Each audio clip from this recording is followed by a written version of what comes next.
afternoon, everyone. I'm Shannon Koval, and I'm the coordinator for the Trust Ethics Governance Alliance in the business school here at the University of Queensland. And I'm thrilled to be hosting the Alliance's seminar series today, where we'll be exploring, a fascinating Australian case study on the government's robo-debt program here with Dr. Tapani Rinta Kahila. So I'd like to start by acknowledging the traditional owners and the custodianship of the lands on which we meet today. On behalf of UQ, I pay our respects to our ancestors and their descendants who continue cultural and spiritual connections to country. We recognize their valuable contributions to the Australian and global society. So this seminar series is proudly hosted by the UQ Trust Ethics and Governance Alliance, which really is a community of researchers, educators, and professionals who have a passion for building trustworthy organizations in ethical change and developing robust governance in organizations. Our seminar series really aims to share and develop a deeper understanding of research in this space of trust ethics and governance. And we really see this as a vehicle to facilitate research connections and synergies. So if this is your first TEGA event, I really do encourage you to check out our website and LinkedIn page, where you'll find more information on our latest research insights, events, news, and discussion. So a warm welcome to our speaker, Tapani, who's a lecturer here at the University of Queensland. And his research really addresses current issues with the socio-technological change in organizations. Just to highlight some of the few focus areas that he looks at, they include organizational implementation of artificial intelligence and automation, the identification and prevention of technologies' negative effects on individuals and organizations, as well as the discontinuance of incumbent information technologies. So thank you, Tapani, for your time today. And no doubt we are all looking forward to hearing more about this fascinating case study, as well as just your research in this space more broadly. So I'll hand it over to you. Great. Thank you so much for the kind introduction, Shannon. Really thrilled to be here in TEGA event. Thank you for inviting me. So yeah, I'm Tapani, and I've been doing some research on the artificial intelligence implementation, especially in the public sector side during the last couple of years, and been looking into some pretty interesting case studies on best practices and successes with AI. But also I've been looking and charting different types of unintended consequences, something negative that had resulted from implementing algorithms and AI, because it's also important to look into cases of failure to understand how to avoid them. Now, I'll be mainly talking about a paper, a case study that just got published.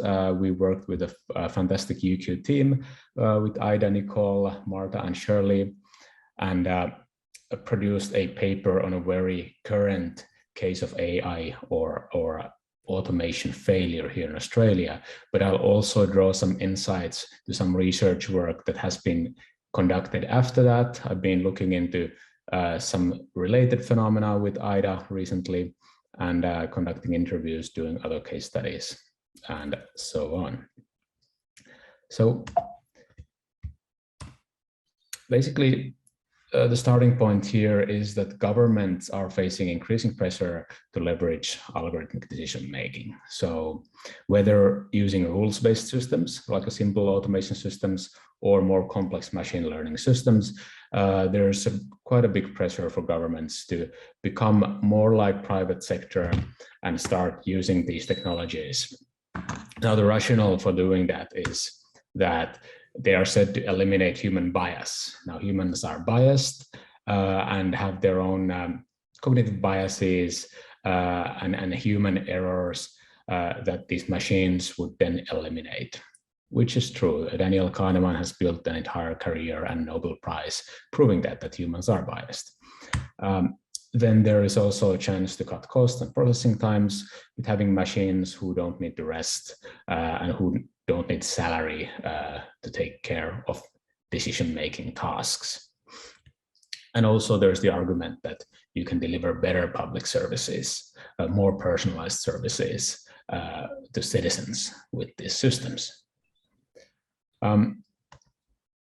But still, there seems to be growing controversy over algorithmic decision-making use in the government side. Just a couple of examples.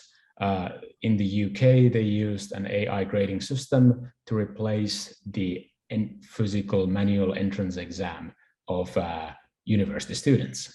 And what happened is that this system ended up creating another kind of bias, which we often refer to as algorithmic bias. So they were concerned first that people, the teachers, would be positively biased towards their own students when they would give predictions of how these students would do in their exams, and those predictions were based then being used for determining the entry to any university. But then these algorithms created another kind of bias, causing bright students from poor neighborhoods where students would generally do poorly, they would actually disadvantage those good students as well. So that program was scrapped quite fast after this bias was revealed after public controversy. And a similar case of bias was also in the US, where a COMPASS system is pretty famous that was meant for predicting recidivism. So if you had a convicted person, judge would evaluate whether they will grant the parole or not. And then, because we know that human judges are biased and their convictions are dependent on whether they have just eaten and these kind of factors that shouldn't play a part, they replaced it with a machine. And unfortunately, this machine had adopted racial biases. So it was negatively biased against blacks and positively biased against whites. And it was also scrapped. So we seem to be reading more and more about algorithmic bias and the problems of using algorithms, especially in the context of public sector, because governments are expected to treat their citizens equally. And we know that citizens typically are quite a heterogeneous group. So you have all kinds of people. So putting them in one mold, that is the algorithm, might prove problematic. And there are concerns of this kind of new digital dystopia where algorithms are punishing the poor and actually aggravating the existing social inequalities. But what makes a biased or a flawed ADM system so dangerous? I mean, we know that humans are biased, so why is it problematic if ADM system is also biased? And you could make the argument that maybe if it's less biased or if it's correct more of the time than human would be, then it would be okay. So in general, people are more comfortable with humans making errors than with machines making errors that affect humans. Just the general experience and perception of people. But going beyond that, ADM systems are executing things rapidly. So humans are processing things at human speed, which means that if there are some issues, if something goes wrong, there is more lead time to intervene and correct the course. But when you have algorithms doing it in high clock speeds, you have less lead time to intervene. Another issue is that they do it at massive scales. So one of the reasons why you would like to automate public services with algorithms is that you want to achieve that massive scale that gives you the cost savings and scalability. But the problem is that once something goes wrong, it goes wrong big time. It affects masses of people instead of just a handful of people. And sometimes these algorithms are inscrutable. So especially like very complex deep learning algorithms, even their creators cannot explain how they arrive into certain decisions. And when these algorithms are making decisions about people, it becomes highly problematic if they are inscrutable. And often these are being implemented in a type of human out of the loop configuration type of automation. So all algorithms are prone to take excessive share of the decision making. And even if humans would be meant to be in the loop, humans tend to become complacent when there are algorithms doing their tasks for them. So humans lose the track of the activities in any ways. So in general, the problem is that if these algorithms are managed poorly, then they can cause lasting negative impact that goes beyond to what humans could achieve by themselves. And that's why they need to be managed very consciously, hitting the best practices. And these kind of systems, because of these issues, these systems could actually be described as potentially socially destructive systems. Why do I say socially destructive? It's because they break down this kind of a social fabric. When misused, they break down kind of social fabric that binds societies together. So if people experience wide injustice, they will become very, they will experience mistrust in the government, and that will cause social unrest, which will then in long term destabilize societies. And this kind of so-called socially destructive systems are not only destructive to those who they affect in the first place, but eventually a system like this that aggravates societal issues and inequalities will also be destructive to the very organizations that implement them, which are the governments. A very recent local example from Australia of something that could be termed as a socially destructive algorithmic decision-making system comes from the context of welfare payments. So in 2016, Centrelink, the welfare management agency of the Commonwealth, decided to automate their welfare overpayment collection. So they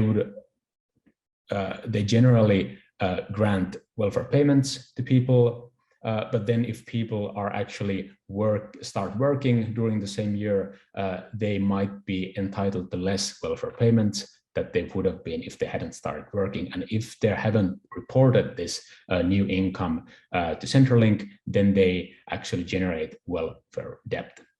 So the government was concerned of this welfare debt.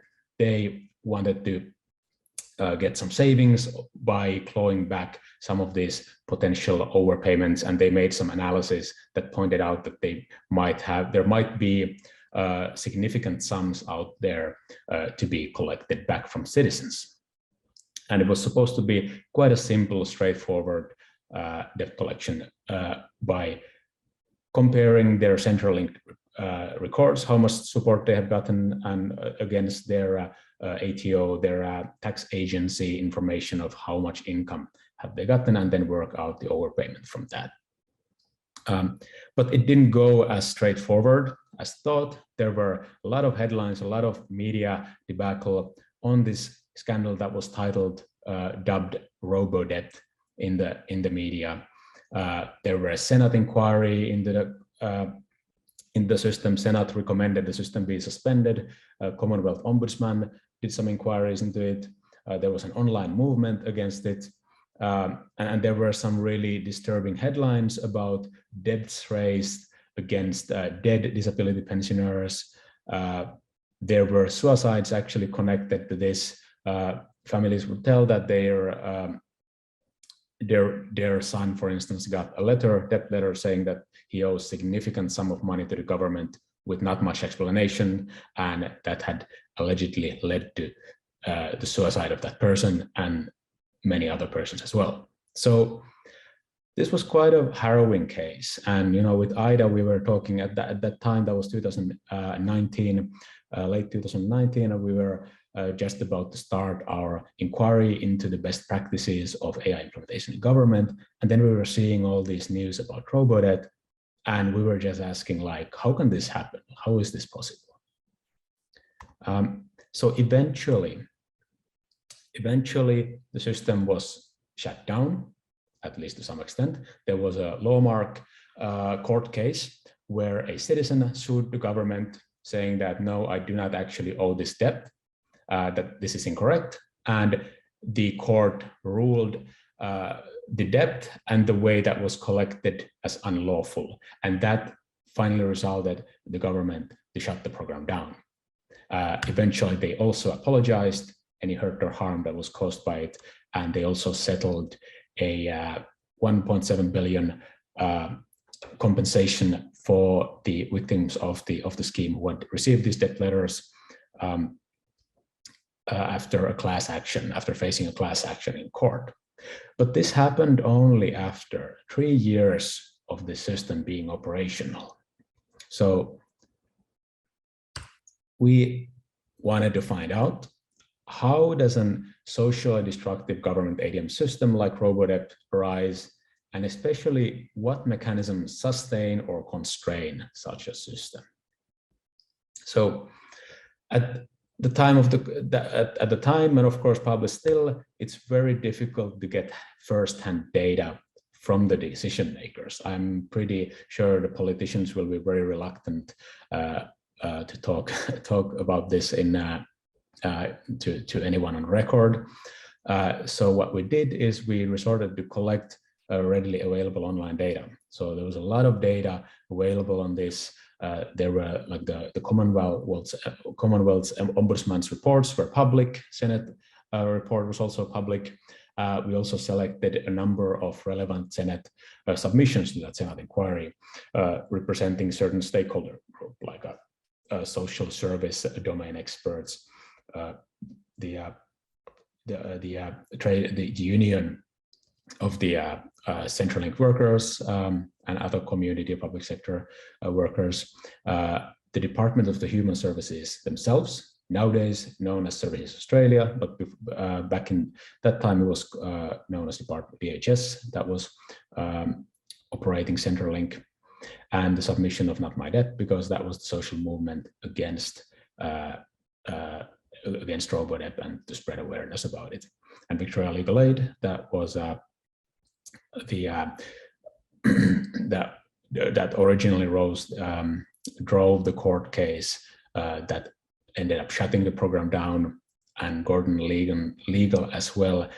We extracted data from their webpage, and they were the one who actually brought the class action to the government. In addition, we also collected a lot of news articles from ABC, Australian, and Conversation, as well as we also wanted to get DHS perspective by collecting their own media releases related to this case.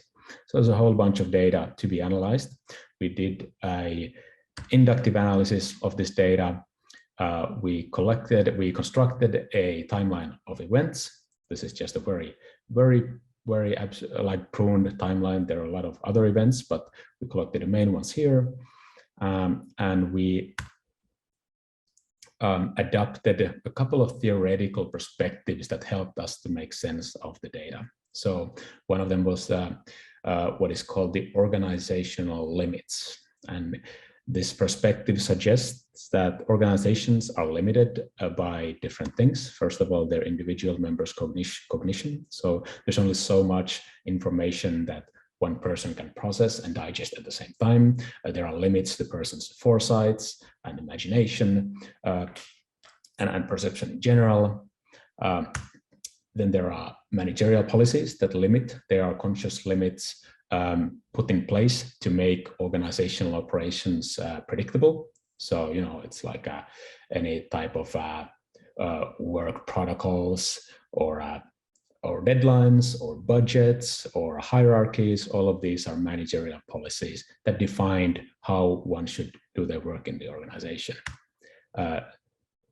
Organizations are also limited by technology. So there are certain things that you can do with certain technology, and then other things that you can't do. And even if you have a suitable technology that enables you to do something, it doesn't always work. Sometimes it breaks down because it reaches its technical limits.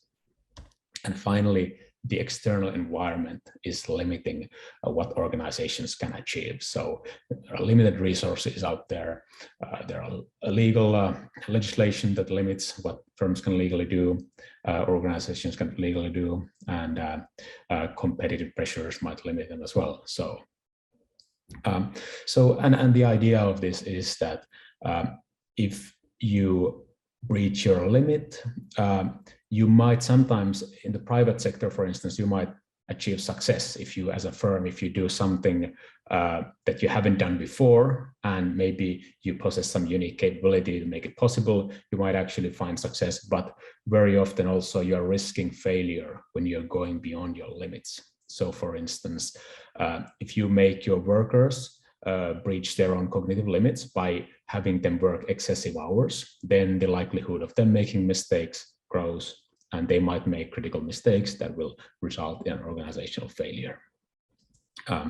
Or let's say you you go over budget on a project, breaching a managerial limit, then that might have implications on your financials in the future. So anyway, this was the kind of first perspective that emerged to us, and another one was this kind of a systems view, a meta-theoretical view of viewing different phenomena. We took a systems approach when we analyzed this data, the case. So what characterizes systems view is that you're looking into interconnectedness of things, not just seeing disconnected pieces, but trying to see how they interact, looking into not only parts, but as wholes as well. How do different parts connect to each other? Try to provide a synthesizing analysis, and not just targeting a few specific components. And the idea of feedback loops. So, generally we often think things linearly, but in a systems view, you might often look at a system that is producing outputs, and those outputs are looping back in a circular way to inform your decision making. And then the idea of emergence. So often complex phenomena emerge in an emergent way that is not predictable. And that really seemed to be the case in the RoboDebt. Probably the government decision makers did not intend things to go this way, but things just emerged into certain direction for some reason. So why did this happen? Well, if we think of the limits here, it was we coined this this kind of concept called limited managerial vision. The change, which was the debt collection program, was directed by what we call as limited managerial vision. So first of all, it was characterized by welfare critical ideology. So they were talking about welfare fraud.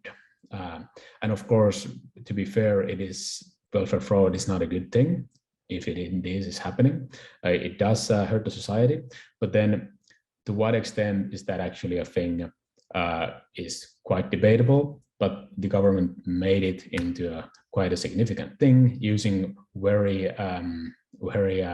aggressive language, telling that, if you have received too much overpayments, we'll find you, we'll track you down, and so on. So there was clearly this ideology that was guiding them, and also that was also manifested in all the budget cuts that had been previously done to the welfare agency in previous years. So actually, the Centrelink budget had been cut repeatedly during the last few years. And another thing that characterized this vision was the economic imperative. So the government had gone into power with promises of balancing the budget. So they needed to find a way to balance the budget, and they chose this. So they were mainly focused on getting those savings in any means necessary.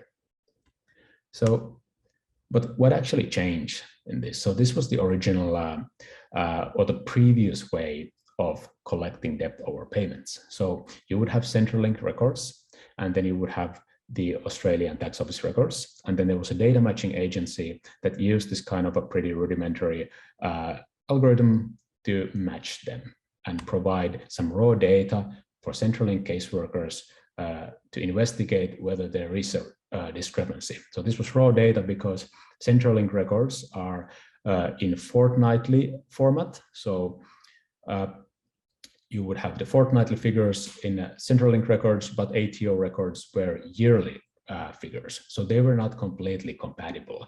And that's why Centrelink case workers would then go back to Centrelink records. They would actually examine them and see if there is actually a reason to think of discrepancy existing. If they thought so, then they would contact the citizen about the debt. And then if they couldn't reach the citizen, then they would go to the citizen's previous or current employers to try to get more information. And if they still couldn't reach the citizen, if there's still unclarity, they might use this kind of averaging method, but that was only in a quite rare cases, relatively rare cases. And what changed with RoboDebt system is that the data matching algorithm became the center and the main customer interface of the process. So it would automatically match these incompatible data sources and then just automatically send a debt notice to citizen saying that you have a debt of this and this much, you need to pay it. Citizen, and an important part here was that it implied that citizens would need to prove that they're not guilty. So the onus of proof was actually shifted on the citizens, which from the legal perspective has been criticized being very problematic.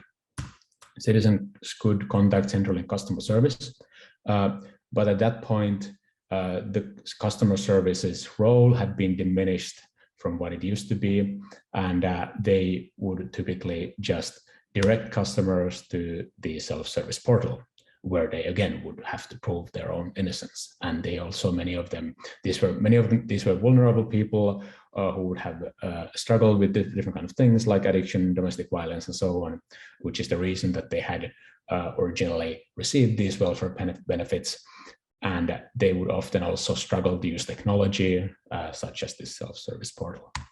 So you can see from here that compared to the previous arrangement, now they had a very limited human agency, and in contrast, like increased algorithmic agency. And that, of course, was problematic because the algorithm was still very simple. It was just matching incompatible data sets, and of course that wouldn't work. So these debts were actually a form of speculation. They were completely detached from reality. And the ADM solution itself was also fairly limited in that it was not able to adjust to these people's widely different circumstances. They might have had precarious employment, so they would have periods of unemployment, and then possibly different fluctuating hours, and the algorithm wasn't able to consider that. And there was general lack of best practices as well. So the Digital Transformation Agency that would be expected to be involved in this kind of system implementations was locked out from this implementation. So this is the kind of program they implemented, and what resulted, it produced biased decisions at scales. Now, overall, these decisions were flawed.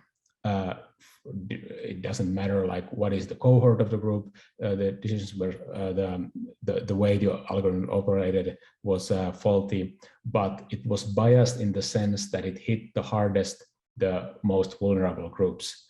People who were educated, who were had more resources, were actually able to challenge these debts and get rid of them. But people who were not, they either were scared of paying them, or then they got into this long cycle of trying to get rid of the debt. So there was a lot of citizen distress. And as mentioned, some of them led to suicides. And that triggered work disruption in Centrelink because their hands were tied. They had been told that, you know, from now on, algorithm does this. You have to trust the algorithm, and you have to tell the customer that this is, you know, what it's doing is right. Although the employees could tell that actually it was calculating the debts incorrectly, and this then amplified citizen distress because the citizens were not able to get help from Centrelink. So these were the unintended effects, but then there were also intended effects. So many people were scared of the paying. So many people would just pay it, and this was a direct revenue stream to the government. So it was from their perspective, it was actually working as planned. Now, why did it run for 3 years?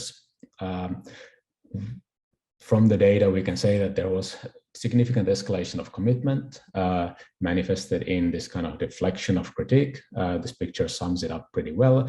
They were trying to brush it off as that this is just collateral damage, and these are just individual cases. Overall, the algorithm is working just fine and will continue using it.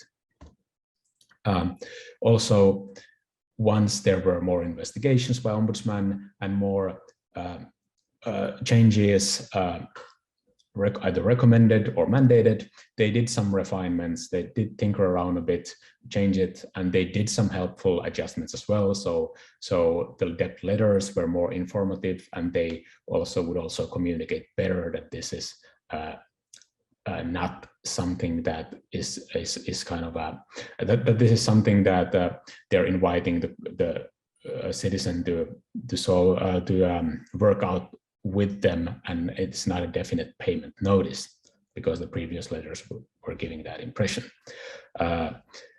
So they were pretty much committed to the program for the whole time. One example of the changes that they made was that after the very first media debacle, they added so-called human oversight. So they would have these caseworkers, Centrelink workers, to press a button, like they would still receive the automatically calculated number, and then they would have these caseworkers press button that says okay and send to the citizen. So, and then they claim that this is human oversight, which of course is not real human oversight, but this is the way that they were able to maybe buy themselves a bit more time and keep using the system. So there was escalation of commitment, and they're getting a positive feedback loop that was informing them. There was also a negative feedback loop of unintended effects, but that didn't seem to affect them as much, probably because they had this limited vision that was guiding the implementation from the beginning, so that influences their reaction to different feedback loops. As a result, they will sustain the program. And one might ask, like, well, where are the environmental limits? Like, aren't there any legal safeguards that would prevent this kind of program from running? Well, the problem was that there were not sufficient environmental limits in place. So there are whistleblowers inside Centrelink, but they were typically, they've tried to raise flags, but they were often dismissed or silenced. Eventually, some of them, at least one of them that I later interviewed, was also made redundant. Public critics of the scheme were targeted. So there is the case of blogger Andy Fox, who was blogging about the system. She had received a robo-debt notice, and she would blog about it and work out and demonstrate that this is not correct. And as a result, Centrelink actually leaked her information, her private information, to press, which then wrote a column kind of against her. So this was something that kind of scared off many of the public critics, because if this can happen, if the government is actually willing to disclose private information to public, then people might be less eager to raise alarms publicly. There was also a lack of diligence by the Ombudsman. So the Ombudsman's report did not scrutinize the legal grounds of the scheme. The whole entire fact that you would reverse the onus of proof was something that didn't have a strong legal basis, but the Ombudsman kind of overlooked that entire factor entirely. And there was also a lack of capacity at community legal aid centers. So these kind of small legal aid centers were overrun by people who had received robo-debt notice, and they simply lacked the capacity, especially when their funding had been diminishing over the years. And then there were administrative appeals tribunal decisions. So typically when people would take their debt into a court, into this kind of a tribunal court, it was routinely ruled in the plaintiff's favor. So they would basically erase the debt, but Centrelink would never take it into a common practice. They would never implement this more widely. And then there was the activist movement in the form of Not My Debt, but of course that took some time to form. Like they did a very good job at informing people right in the beginning, and they brought this the whole debacle in the headlines. But it takes time for this kind of things to have effect. So ultimately, a delegitimization process took place, and the court case for Diana Amado, who had sued the government with Victoria Legal Aid, won the case, and the program was scrapped. So, what can we learn from this for controlling for unintended consequences of algorithmic decision making in general? So here we can see a mechanism that we termed directing change with limited vision. So you have goals, you have ideologies and imperatives, and they will shape how your algorithm implementation will unfold, basically. And typically economic imperatives are problematic in the sense that they disregard the social norms and nullify the kind of elements of individual autonomy. So this has implications on the socio-technical configuration of the change, like what would be the role of the human, what would be the role of the algorithm. All of this is contingent on this vision and the ideologies behind it. Then the issues with limiting socio-technical agency. If you minimize human agency, you maximize algorithmic agency, you need to have the safeguards in place. Otherwise, you are risking failure. And the idea of requisite variety explains why this often is the case, because if you have a complex reality with a lot of different heterogeneous problems, typically with algorithms, you can only provide a certain limited set of responses, and when those responses are not sufficient, then you're going to have problems due to this insufficient requisite variety. And typical, how can these systems, how can destructive systems continue in operation? It is when destructive effects are being dismissed through deflection and myopia mentioned earlier, and if the decision makers are paying heed only to one feedback loop at the expense of another. And this is kind of dependent on their ideology and goals, of course.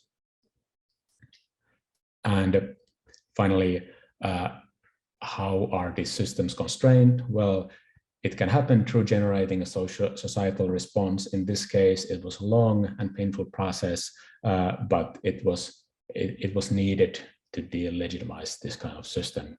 And it implies some socio-technical changes within the organization.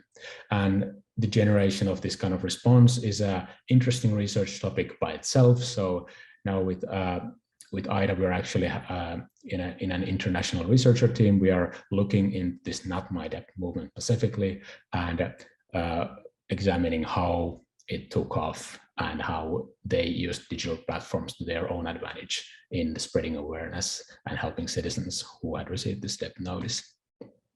So looking ahead, a few things to think about are, well, Australia has artificial intelligence ethics framework. It is voluntary and mainly meant as kind of aspirational, and probably something more dictating that, like GDPR in Europe, should probably be introduced, at least as some sort of safeguard for the future. And of course, in general, this is very difficult because the governments have the dual challenge of not only governing other industries' AI algorithm use, but also at the same time they are being pressured to use that same technology themselves, which then creates these kind of situations of that they are needed to regulate themselves. Probably better protections for whistleblowers are needed. So there are whistleblowers who are trying to raise flags, and some of them had bad consequences.